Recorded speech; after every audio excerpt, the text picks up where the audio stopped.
मैं कभी से जी। जय हिंद। Thank sir. Thank you thank you sir. Vijay Kumar Pali ji, जी सर। अपने बारे में बताएं कुछ। सर मेरा नाम विजय है। सर मैं नर्मदापुरम जिले का निवासी हूँ। सर मैंने अपनी 12वीं तक की शिक्षा जो शासकीय उच्चतर माध्यमिक शाला कुंवड़िया जिला नरसिंहपुर से प्राप्त की। उसके बाद मुझे सेना में सेवारत रहने का सौभाग्य प्राप्त हुआ। तो उसके बाद सर मैं जनवरी 2021 में सेवानिवृत्त हुआ अपनी पूर्ण अवधि करने के बाद, जब से मैं पेंशन प्राप्त करते हुए सिविल सेवा की तैयारी कर रहा हूँ सर। सेना में काम करते करते उसके बाद अचानक सिविल सेवा की ओर कैसे रुझान आपका आया?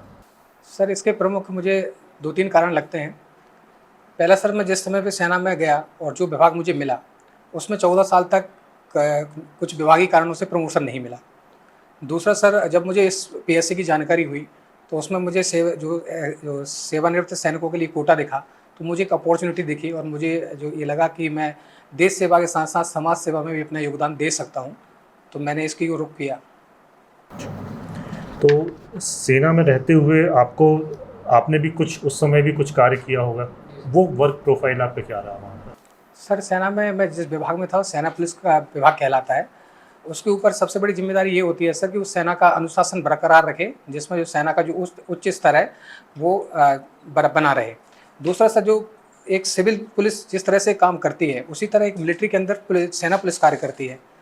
तो जो हमारे जो लोकल ऑर्डर्स होते हैं, जो हमारे जो मूव करते हैं युद्ध के दौरान, जो पीस के दौरान जो हमारी गतिविधियाँ होती हैं, जो पुलिसिंग होती है सर, मुख्य तौर पे यातायात प्रबंधन और जाँच, ये सब इस सेना पुलिस करते हैं। तो उसमें मेरा योगदान रहा है और मैंने हर जो हमारे कार्य थे उनमें मैंने कार्य किया सर। आप इसमें लांस नायक के पद पर थे। Right sir. इसमें नेक्स्ट क्या इसकी हायरार्की क्या होती है? सर जो सबसे नीचा पद होता है वो सिपाही का होता है। सिपाही के बाद सर लांस नायक होता है। लांस नायक के बाद सर एक नायक पद होता है। नायक के पद के बाद हवलदार होता है। हवलदार के बाद जो एक स्टार होता है सर, वो नायब सूबेदार साहब होते हैं।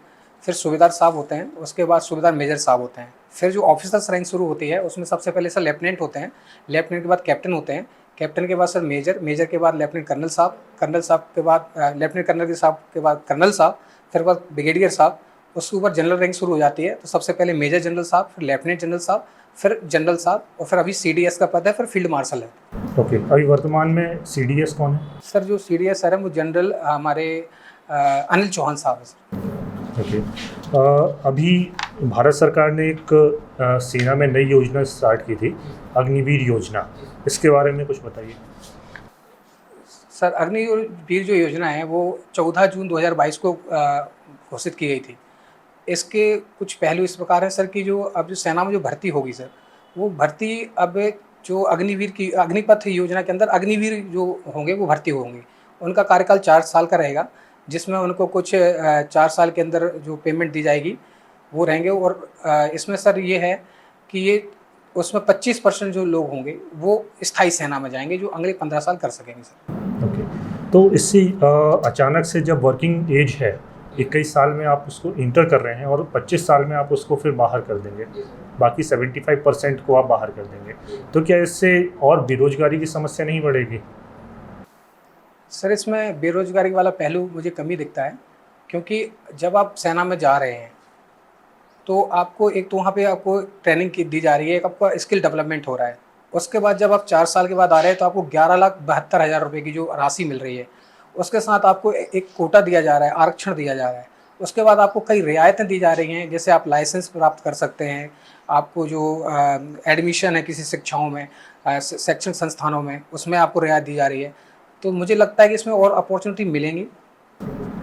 लेकिन सेना में शामिल होने के बाद लोगों की इच्छाएं बढ़ जाती हैं कि हम देश सेवा में आगे बढ़ें, लेकिन 4 साल के बाद में उनको बाहर निकाल दिया जाए और केवल 11,72,000 रुपये के आधार पर वो अपना पूरा जीवन यापन कर सकें, ऐसा संभव तो है नहीं है। जी सर। क्या आपको इसमें कोई संशोधन दिखाई देता है कि जिसको संशोधित किया जा सकता है? इस योजना के अंतर्गत आपको कोई संशोधन यदि आपको प्रस्तावित करने को कहा जाए तो आप कौन सा संशोधन प्रस्तावित करेंगे?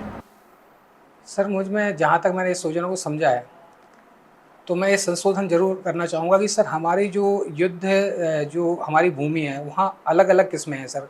एक सैनिक जो होता है भारतीय, उसको पहाड़ों में भी लड़ना है, उसको रेगिस्तान में भी लड़ना है, उसको जंगलों में भी लड़ना है। तो मैं ये संशोधन करना चाहूँगा, जो 4 साल की जो व्यक्तिगत जो आप जो व्यक्ति रहेगा सेना में, उसको एक पर्टिकुलर क्षेत्र में ही रखा जाए 4 साल तक, उसकी ट्रांसफ़र बार-बार न की जाए, जिसमें वो अगर वो दोबारा अगर हमको ज़रूरत पड़ती है युद्ध कौशल की, तो वो 4 साल उस एरिया में अपना एक कौशल विकसित कर सके, जिसमें अगर हम उसको कभी ज़रूरत पड़ती बुलाते हैं, तो उससे भली-भाँति परिचित रहे। अभी ये 4 साल के अंदर अगर हम उसका ट्रांसफ़र करेंगे, तो वो कहीं का नहीं रहेगा। मैं ये ठीक है। आपका जन्म स्थान चिरैया रहा है। शुक्रिया। चिरैया के बारे में बताइए कुछ। मैम, जो चिर्रिया है, वो गाड़ावारा तहसील के अंदर आता है। चिर्रिया गाँव है मैम, ये इसका अगर हम जनसंख्या कहें, तो मैम इसका टोटल जनसंख्या 1041 है, जिसमें 528 मेंस हैं और 513 जो हैं वुमेन्स हैं। इसका साक्षरता दर अभी जो है वो 76.25 है मैम। और जो अगर हम इसके लिंगानुपात देखें, तो जो हमारा राज्य का 1931 है, उससे कहीं ज़्यादा है, 989 है इसका। तो आपके अलावा और भी आपके गांव से अन्य लोग शासकीय सेवा में हैं? हाँ जी मैम, चिर्रिया एक ऐसा गांव है जहाँ पे मोर देन 70% बोलते हैं कि जो शिक्षा से जुड़े हुए हैं, टीचर्स हैं। ये आपने हॉबी में लिखा है किशोर कुमार जी के गीत सुनना, तो ये आपको पसंद है या आपको जी। आप इनसे प्रेरित होते हैं? हाँ जी मैम, इसके कुछ कारण हैं कि जैसे जब मैं 1985 का मेरा जन्म है, उस टाइम पे मैंने बचपन में सबसे ज़्यादा गाने सुने किशोर कुमार के आसपास। और जब मैं सेना में गया, तो जब मैं अपने आप को अकेला या कुछ ऐसा महसूस करता था कि मैं अपने यहाँ से जोड़ सकूँ, तो मैं जिनके गाने सुनता था, तो मुझे वो सब चीज़ याद आता था। तो इस तरह से मुझे इनसे लगाव पैदा हुआ, और साथ में जो इनकी गायन शैली है, मैं उसमें अपने आप को सहज पाता हूँ। कौन सा गाना आपको ज़्यादा पसंद है इनका? मैम, किशोर कुमार का एक गाना है जो 1972 में आया था, मेरे जीवन साथी पिक्चर का, ओ मेरे दिल के चैन, मुझे अच्छा लगता है। तो आप पीएससी में किस पद को सुशोभित करना चाहते हैं? मैम, मैं डीएसपी के पद को फर्स्ट प्रायोरिटी देना चाहूँगा। अच्छा, क्यों? मैम, मुझे लगता है कि मैं पुलिस में रहा हूँ, मुझे पुलिस शब्द से प्यार भी है, और मुझे वर्दी पहनना अच्छा लगता है। मैंने एक वर्दी छोड़ी है, तो मुझे वर्दी पहनना अच्छा लगता है। अच्छा, मतलब आप एसडीएम नहीं बनना चाहते, प्रशासन में नहीं आना चाहते? शासन में मैम, मैं सोच रहा हूँ जो संसाधन मेरे ऊपर खर्च किए गए हैं भारत सरकार पे, उन संसाधनों का बेस्ट उपयोग डीएसपी के तौर पे दे सकता हूँ। अगर मुझे एसडीएम का मौका मिलेगा, तो डेफिनेटली मैं उसमें भी अच्छा करके दिखाऊंगा। अच्छा, आपने प्रेफरेंस क्या भरा है? डीएसपी को ही भरा है। पहले डीएसपी भरा है आपने? ओके, तो डीएसपी अगर आप बन जाते हैं, जी। तो आप कैसे कानून व्यवस्था में सुधार करेंगे? क्या आवश्यक सुधार अभी आपको लगते हैं कि अभी पुलिस व्यवस्था में ये सुधार बहुत ज़रूरी हैं, और क्या आप नवाचार लेकर आना चाहेंगे? मैम, मुझे जहाँ तक पुलिस का जो सुधार के नवाचार की बात है, मुझे पुलिस में लगता है कि जिस तरह सेना की इज्जत है मैम, उसी तरह पुलिस की इज्जत होनी चाहिए। तो एक तो मुझे ये है कि मैं ऐसे काम करूँगा कि इस तरह पुलिस के लिए लोग आकर्षित हों, पुलिस की एक अच्छी छवि बने। नवाचार के लिए मैं ये करना चाहूँगा मैम कि जो हमारी ज़िम्मेदारियाँ होती हैं पुलिस की, कि हम अपराध को कम करें, जो हमारे समाज में निंदनीय हैं और कानून में दंडनीय हैं, वो कम से कम घटनाएँ हों। और एक नवाचार के तौर में टेक्नोलॉजी को ज़रूर लेना चाहूँगा। जैसे हम आज हेलमेट है, एक हेलमेट ना होने की वजह से आदमी की जान चली जाती है, और वो उसका परिवार पूरा ज़िंदगी भर संकट में रहता है। तो हेलमेट की तरफ मेरा ये छोटे-छोटे काम हैं, उनकी तरफ ज़्यादा ध्यान रहेगा मैम। और आप क्या करना चाहेंगे? ये तो आपने एक कॉमन सी चीज़ें बताई ठीक हैं, है। तो आप एज अ डीएसपी आप क्या सुधार लाएंगे? जैसे आप बोल रहे हैं कि छवि खराब है पुलिस जी। की, हमें भी पता है कि स्थानीय स्तर पर छवि बहुत खराब है, लोग थाने जाने से डरते जी हैं, मैम। थाने जाते हैं तो एफआईआर नहीं लिखी जाती जब तक किसी आप राजनीतिक दबाव से आप कॉल ना कराएं, या किसी अच्छे व्यक्ति से, प्रबुद्ध व्यक्ति से बात ना कराएं। तो क्या आप सुधार करना चाहेंगे? मेनली आपको क्या लगता है कि क्या सबसे बड़े ड्रॉबैक हैं दो पुलिस में, और आप उसमें दो में क्या सुधार करेंगे? एक ड्रॉबैक ये मुझे लगता है मैम, पुलिस डायरेक्ट जो नागरिक हैं उनसे जुड़ी नहीं है। जैसे हम ग्राम पंचायत में जाते हैं, वहाँ पे एसडीएम वगैरह जो सचिव होते हैं, वो डायरेक्ट बात करते हैं। लेकिन आज जो ग्रामों में जो पुलिस अधिकारी कौन है हमारा, हम कौन, उसके प्रति परिचित नहीं है। तो मुझे लगता है कि अगर जिसकी बीट बाँटी जाती है, अगर वो महीने में एक बार वहाँ विजिट करे, और वहाँ पे वहाँ की समस्या को जाने, वहाँ के जो ग्राम पंचायत की बैठक होती है उसमें हिस्सा ले, तो डेफ़िनेटली मैम वहाँ की कुछ बातें पता लगेंगी, और वहाँ पे लोगों को जागरूकता मिलेगी कि अपराध अगर किसी टाइप का होता है कानून, तो वो सामने लाने के लिए सक्षम बनेंगे मैम। आप किस वर्ग से आते हैं? जी सॉरी सर। ओबीसी वर्ग से हैं आप? जी सर, ओबीसी। अच्छा, मुझे एक बात बताइए कि आप जब सेना में गए थे जी सर। तब भी इस वर्ग से गए थे कि ये वर्ग नहीं होते सेना में, या भर्ती होती है तो? सर सेना में ऐसा कोई वर्ग नहीं होता है। ऐसा क्यों है कि जब अपन इन प्रशासनिक सेवा में जब लोगों की भर्ती कर रहे हैं तो अपन कैटेगरी के हिसाब से भर रहे हैं, लेकिन जब सेना की बात आती है तो अपन उन सबको एक नज़रिया से देख रहे हैं, ऐसा क्यों? सर सेना की जो मांग है, जो क्राइटेरिया है, जो उसकी ज़रूरतें हैं, उसके हिसाब से सक्षमता देखी जाती है, शारीरिक और मानसिक, क्योंकि वहाँ देश की सुरक्षा का सवाल होता है। जब हमें प्रशासन चलाना होता है तो वहाँ पे देखी जाती है कि किस वर्ग का कितना योगदान है, कौन सा वर्ग कितना एक दूसरे के लिए सहयोग करेगा। तो यहाँ पे ज़रूरतें अलग अलग हैं शायद, इसलिए। मतलब आपका ऐसा कहना है कि देश सेवा की बात होगी तो हम सबको एक समान मानेंगे, वहाँ मतलब कोई रियायत नहीं बरती जाएगी, और प्रशासन में कोई कमज़ोर भी आ जाए तो चल जाएगा? सर प्रशासन कमज़ोर नहीं, जो अपने अपने वर्ग हैं यहाँ पे जो प्रतिनिधित्व की बात है, अनुपातिक प्रतिनिधित्व का जो संवैधानिक प्रावधान है उसको पूर्ण किया जाता है। लेकिन ऐसा कोई प्रावधान आर्मी के लिए नहीं रखा गया है, क्योंकि वहाँ पे अगर हम इस तरह करेंगे तो हमारी सुरक्षा से खिलवाड़ हो जाएगा।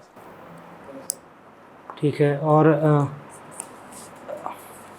क्या सेना में आरक्षण होना चाहिए?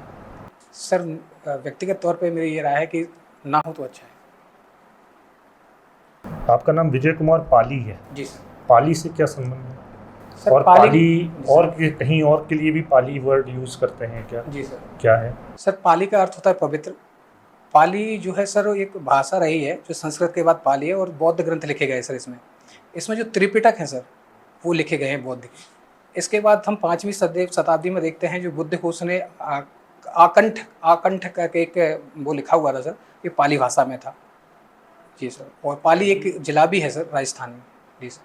त्रिपिटक आपने बताया है, नाम बता सकते हैं? जी सर। विनय पिटक, सुत्त पिटक, अभिधम पिटक। जो बौद्ध दर्शन है जी सर। उसकी विशेषता कुछ? बौद्ध दर्शन सर मुख्यतः है जो उनके 4 आर्य सत्य हैं। दुख है, दुख का समुदाय है, दुख का निवारण किया जा सकता है, और दुख के जो उन्होंने बौद्ध जी ने बताए हैं निवारण के जो रास्ते वो हैं सर। बौद्ध की आइडियोलॉजी मध्यम मार्गी रही है सर। उन्होंने भगवान बुद्ध हैं, उन्होंने ये बोला है कि ईश्वर पुनर्जन्म का और आत्मा का स्थान नहीं है। बौद्ध धर्म और जैन धर्म में क्या बेसिक डिफरेंस है? सर जो जैन धर्म है वो निर्वाण को मोक्ष को अहमियत देता है, और जो हमारा बौद्ध धर्म है वो पुनर्जन्म को महत्व देता है। जैन धर्म पुनर्जन्म को नहीं मानता? जैन धर्म भी पुनर्जन्म को मानता है, लेकिन आत्मा सर, आत्मा का मुख्य है कि ये आत्मा को जैन धर्म मानता है और ये बुद्ध धर्म नहीं मानता आत्मा को। बुद्ध धर्म किसको मानता है? आत्मा ये आत्मा को नहीं मानता सर। बुद्ध धर्म ये पुनर्जन्म को चेतना को मानता है। चेतना को मानता है सर। तो क्या अंतर है इसमें आत्मा और चेतना में? सर आत्मा चेतना में सर ये है कि एक चेतना है बुद्ध के अनुसार वो शाश्वत रहती है और वो पुनर्जन्म रहती है। उसी तरह उनके जो बुद्ध के पुनर्जन्म की कहानी है जातक कथाओं में वो निकल के आती है, और निर्माण में जैन धर्म के अनुसार निर्माण हो जाता है, दोबारा पुनर्जन्म में नहीं आता। अच्छा, लास्ट क्वेश्चन, ऑपरेशन विजय के बारे में कुछ बताइए। सर ऑपरेशन विजय 2 हुए हैं, एक हमारा जो कारगिल में हुआ और एक हमारा 1961 में हुआ सर। 19 दिसंबर 1961 में गोवा मुक्ति दिवस मनाया जाता है जब हुआ। ठीक है, okay, thank you sir. Thank you sir.